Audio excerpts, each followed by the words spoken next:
क्या अच्छा कर रहे हैं, बहुत अच्छा कर रहे हैं, बहुत अच्छा। नमस्ते जी, नमस्ते जी। हाँ जी, क्या है वाणी?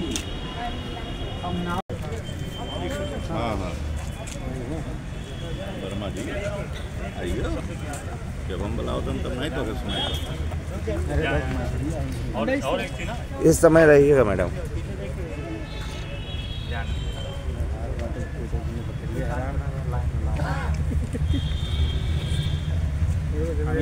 टाइट पकड़,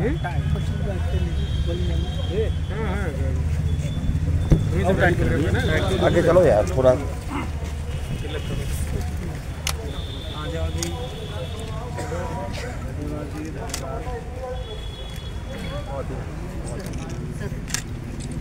ये बिचवा में ना जो अपने प्रबंधक गण हैं आ जाएंगे। डायरेक्टर साहब को कल आ गए मुख्यमंत्री जी आ जाइए, आप आ जाओ। सबसे शुभ लग जाएंगे आप लगाइए साहब। हाँ छो जी, हो सकता है आपने रजिस्ट्रेशन भी कराया होगा तो वहाँ भी करेक्शन हो जाएगा प्रस्ताव देंगे, है ना। नाम तो बदलना चाहिए, है दिव्यांग तो दिव्यांग रखना है, अच्छी बात है, अच्छी। नमस्ते जी, नमस्ते जी। गवर्नमेंट का लखनऊ है सर। हाँ हाँ, कुछ रजिस्ट्रेशन भी करके कुछ डिलीवरी भी करते हैं जी। रजिस्ट्रेशन हम लोग यहाँ पे सर UDID कार्ड का त्वरित रजिस्ट्रेशन जी, यहाँ से व्हाट्सएप के द्वारा भेजकर उनको जो वहाँ से पत्र आ रहे हैं वो हम यहाँ से उपलब्ध लाभांश। बहुत अच्छा। तो ये सब इसने बनाए हैं संस्था के बच्चे। मेरे बच्चों के लिए। हाँ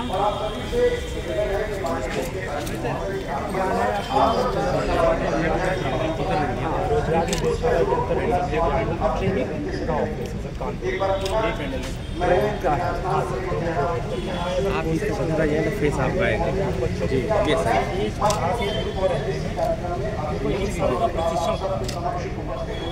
कुछ बच्चों का जी सर। हाँ रेगुलर चलता है, कब से चल रहा है ये सर? ऑफिस है 1973 से। डाटा इसका बताते कितने विज्ञान करते हैं, हमारे वर्ष में कितने करते हैं? हर साल का सब रहता है। हाँ, और हर साल हर महीने ट्रेनिंग प्रोग्राम होता है। उस वर्ग को कभी समझ लिया जाता है हम सबके द्वारा, या कभी आप उपेक्षित उन्हें मान लेते हैं, कभी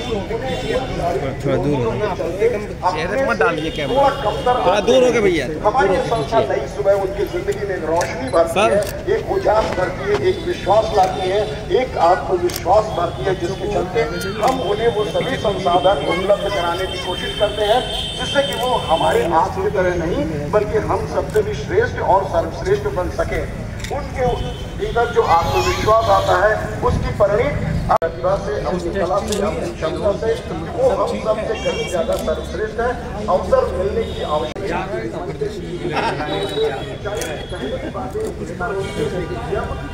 चरितार्थ करने की बात आती है तो वो अपने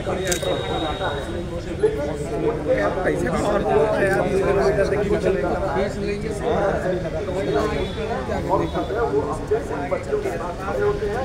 उन्हें लगता है कि हमारा ये युग है कि हमारे भरोसे में वो अपनी आवाज उठाते हैं और हमें अच्छे स्टूडेंट, अच्छे छात्र होते हैं। हाँ बहन जी, क्या है आपका? अच्छा,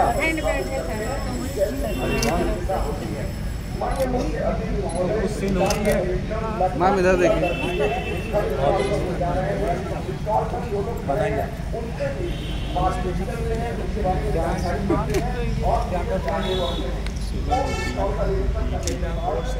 हाँ भैया।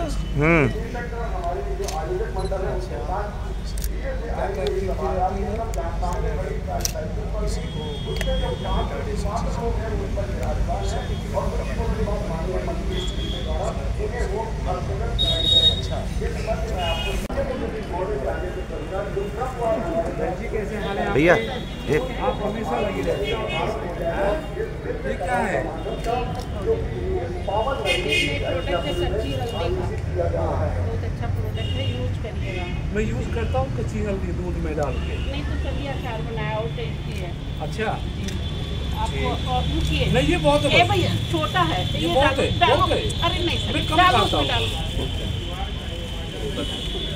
सर और जो चीज़ को कुछ मार्केट में कुछ हो रही है सेल तो नहीं, बिजली के बदलाव फोकस है आजकल लोग कुछ ना कुछ यूज करते हैं।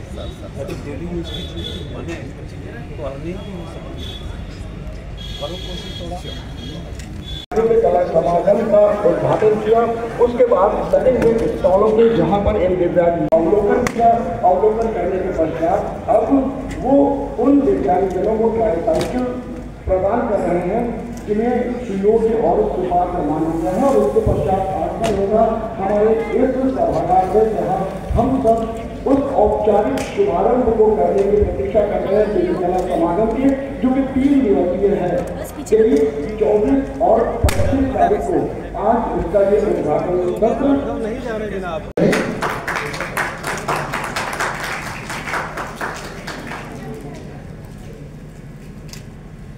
इसी क्रम में मैं चंद्रेश त्रिपाठी जी से निवेदन करूंगा कि हमारे साकेत महाविद्यालय की मैनेजमेंट कमेटी के अध्यक्ष दीप कृष्ण। उत्तर प्रदेश में योगी जी की सरकार में दिव्यांगजनों को सशक्त करने के लिए अनेकों अभियान प्रदेश में संचालित हैं। उसी क्रम में आज अयोध्या में 3 दिवसीय दिव्य कला समागम का उद्घाटन करने के लिए आज हम यहाँ उपस्थित हुए। आगामी 3 दिनों तक दिव्यांगजनों को मिलने वाली योजनाओं का लाभ, कानून के बारे में जानकारी, अधिनियम के बारे में जानकारी 3 दिवसीय समागम के माध्यम से हमारे विभागीय अधिकारी देंगे, क्योंकि योगी जी का लक्ष्य उत्तर प्रदेश में समग्र और समग्र विकास के साथ साथ दिव्यांगजनों को सशक्त करने का है। इसलिए मुख्यमंत्री जी ने दिव्यांग पेंशन के रूप में जो 2017 तक केवल 300 रुपये प्रति माह मिलती थी, योगी जी की सरकार में उस पेंशन की राशि को बढ़ा के 1000 रुपये करने का काम किया गया। योगी जी की सरकार में कुष्ठावस्था पेंशनर को जो 25 रुपये माहवार की धनराशि मिलती थी उसे बढ़ा के 3000 किया गया। योगी जी की सरकार में दिव्यांगजनों को सहायक उपकरण की राशि भी 10,000 से बढ़ाकर 15,000 की गई है। 2 विश्वविद्यालय, 18 समेकित विद्यालयों के माध्यम से हम दिव्यांगजनों को सशक्त करने का काम उत्तर प्रदेश में कर रहे हैं। उसी दिशा में 3 दिवसीय समागम के माध्यम से हमारा विभाग दिव्यांगजनों में अवेयरनेस पैदा करने का काम अयोध्या के अंदर करेगा। इस तरह बात किया जाए तो मिल्कीपुर का उपचुनाव होना है, यहाँ पर लेकर तैयारियां क्या चल रही हैं और क्या कहेंगे इसको लेकर के आप? मिल्कीपुर में होने वाले विधानसभा के चुनाव के परिणामों का संकेत पर हुए उपचुनाव के दौरान ही दे दिया था। जिन 9 सीटों पर उपचुनाव हुए 7 सीटों पर भारतीय जनता पार्टी एनडीए घटक दलों को प्रचंड जीत मिली और बाकी 2 सीटों पर भी हमारी पार्टी ने बेहतरीन प्रदर्शन किया। मिल्कीपुर की विधानसभा में जिस तरह की परिस्थितियां और हालात हैं, निश्चित ये कहा जा सकता है कि इस सीट पर भी भारतीय जनता पार्टी प्रचंड बहुमत से जीत हासिल करेगी। गृह मंत्री जी का बयान को लेकर के तमाम तरह के अपवाद विपक्ष भी कर रहा है, विरोध भी हो रहा है, इस पे क्या कहेंगे आप? सहमत हैं या? गृह मंत्री जी के बयान पर, खासतौर से बाबा साहब डॉक्टर अम्बेडकर के संदर्भ में दिए गए बयान पर जिस तरह का सिगूफा हाय हुल्ला विपक्ष के लोगों ने किया है, शायद वो भूल गए।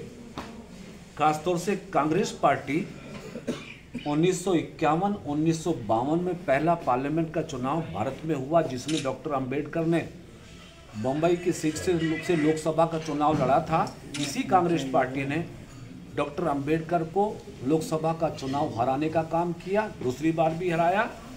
अब जो कांग्रेस पार्टी हमेशा डॉक्टर अंबेडकर की राजनीतिक यात्रा में बाधा बनती रही हो, आज वो डॉक्टर अंबेडकर के हमदर्दी के भाव कैसा उनके मन में पैदा हो गया।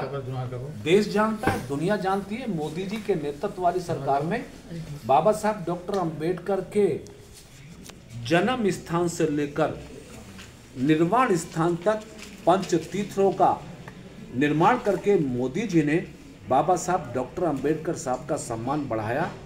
इसलिए लोग कांग्रेस या समाजवादी पार्टी के किसी भी हथकंडे और बहकावे में नहीं आएंगे। सब जानते हैं कि मोदी जी की सरकार में बाबा साहब डॉक्टर अंबेडकर का जो सम्मान हुआ वो कभी नहीं हुआ। अब बांग्लादेश में भी लगातार हिंदुओं, अभी 2 दिन पहले भी मंदिर तोड़े गए। क्या आपकी सरकार कोई ठोस कदम उठाएगी या केंद्र सरकार को इस बात में? बांग्लादेश में हिंदुओं के मंदिरों को तोड़ा जाना, साधु संतों की गिरफ्तारी करना, ये चिंता का विषय है। इस पर हमारे देश की तरफ से कड़ा प्रतिवाद किया गया है। हमारी देश की सरकार निगाह बनाए हुई है और हर संभव कोशिश होगी कि बांग्लादेश के हिंदुओं को किसी तरह की कठिनाई का सामना न करना पड़े। राहुल गांधी हमेशा जो है हिंदुओं पर जो है टिप्पणी करते हैं। राहुल गांधी जी केवल हिंदुओं पर ही नहीं, हिंदुओं के विरोध में टिप्पणी करना तो उनकी आदत बन गई है।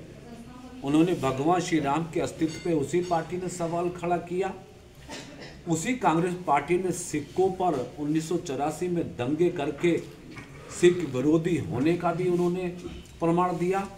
ऐसे समय समय पर अनेकों घटनाएं कांग्रेस और कांग्रेस पार्टी के नेताओं के द्वारा होती रहती हैं, जो देश के बहुसंख्यक और अन्य धर्मों के लोगों की भावनाओं के विरुद्ध होती हैं। तो राहुल गांधी जी की अब ये प्रवृत्ति सी बन गई है क्योंकि वो अलग टिप्पणियां करके लोगों का ध्यान भटकाना चाहते हैं। लेकिन देश की जनता, प्रदेश की जनता बहुत ही सूझवान है।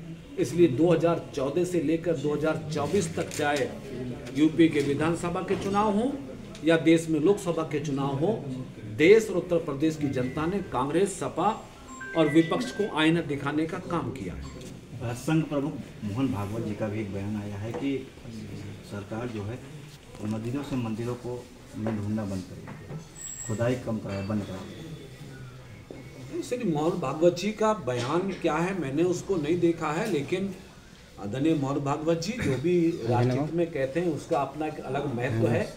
लेकिन उत्तर प्रदेश में हमारी प्रदेश की सरकार में आदरणीय मुख्यमंत्री योगी जी ने 7.5 सालों में जिस प्रकार से कानून व्यवस्था को संभाला है, अपराध को नियंत्रित किया है, विकास की योजनाओं को ऊंचाइयों तक पहुंचाया, और खासतौर से चाहे अयोध्या के मंदिर का निर्माण हो अथवा संभल में 40 सालों के बाद मिले हिंदुओं के मंदिर में पूजा प्रारंभ की बात हो, योगी जी की सरकार में सभी धर्मों को, खासतौर से हिंदुओं को भी अपने धार्मिक स्थानों पर पूजा पाठ करने का अधिकार मिला है।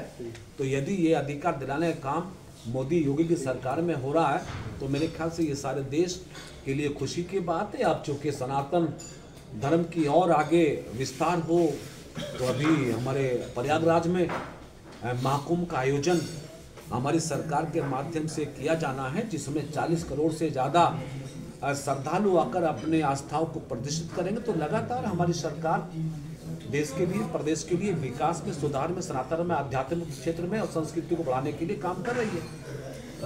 मुझे एक सवाल है, सुन लीजिए जी। ये 69,000 शिक्षक भर्ती में पिछड़े वर्ग के अभ्यर्थियों को जो है उनका आरक्षण नहीं देते हुए काट दिया गया, तो उसमें 6800 अभ्यर्थियों का मामला जो है हाई कोर्ट से सुप्रीम कोर्ट तक गया। अभी भी लोग धरना दे रहे हैं, तो उस पर आपका क्या कहना है?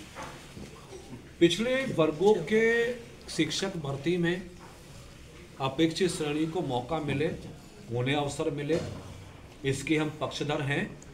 लेकिन वर्तमान में मामला सब जुडिस है, सर्वोच्च न्यायालय में स्थगन प्राप्त हुआ है, इसलिए इस पर कोई टिप्पणी आधिकारिक करना मेरे ख्याल से उचित नहीं होगी। इसलिए है, इसके लिए आप किसको जिम्मेदार मानते हैं, अधिकारियों को या जो है?